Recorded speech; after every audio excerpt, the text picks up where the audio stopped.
আমাদের জন্য কিন্তু কোটি কোটি মানুষ মানে অলওয়েজ ওয়েট করে যে মেহেদী, শুভ এবং শশী কোথায় যাবে।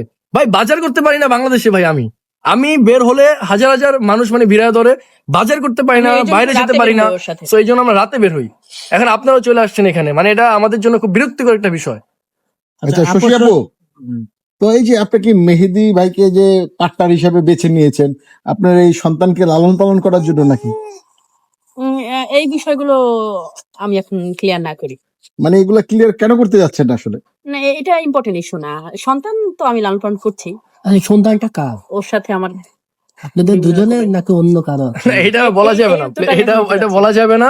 আর এটা হাইট থাকুক, সময় হলে আমরা জানাবো। দিব। আচ্ছা এই যে কোচি ছেলে আপনি কেন পছন্দ? ইয়ং জেনারেশন ছেলেগুলোর প্রতি আকৃষ্ট হচ্ছে কেন? মানে যারা অবিবাহিত ছেলে তাদের প্রতি বিবাহিত আমার মেয়েদের ধারণা হচ্ছে ইয়াং ছেলেরা লয়াল হয়, মেবি পার্টনার হিসেবে টেক কেয়ার করে অনেক বেশি, একটু আমাদের এই যে নারীদেরকে অনেক টেক কেয়ার করে, সেটা একটা ফ্যাক্ট হতে পারে। মানে বয়স্ক নারীদের অবিবাহিত take care ছেলেরা করে বেশি। টেক কেয়ার করে বেশি। হ্যাঁ, ওরা ওদের সাথে ম্যাচটা ভালো হয়, বুঝতে পারে ভালো করে।